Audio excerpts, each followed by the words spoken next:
Welcome to Actual Scale Modelling. This is the introduction for the Star Trek Next Generation USS Enterprise NNC 1701C by AMT.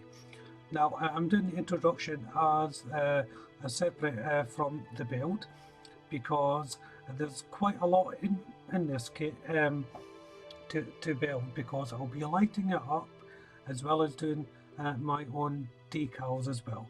So there's quite a lot to get on with. So in the box, I should point out before I begin, I bought this on the second-hand market, so it may look slightly different if you've got a sale box, but the parts are all sealed in their bags. So you have the saucer section, the hull, and the cells. It does have clear nacelle parts and deflector dish parts as well.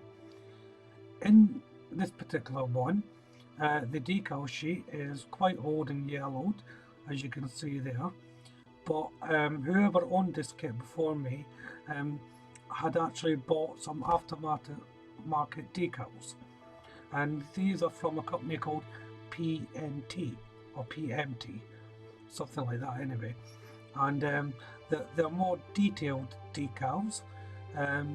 They have decals for the warp nacelles, for the main body, and so forth. So just a little intro video. I hope you like it. Subscribe to the channel for the updates of this build. Hit that like button, and of course leave a comment if you wish. So for now, thank you all very much for watching, and keep your eye out for the updates of this. Well, bye bye for now.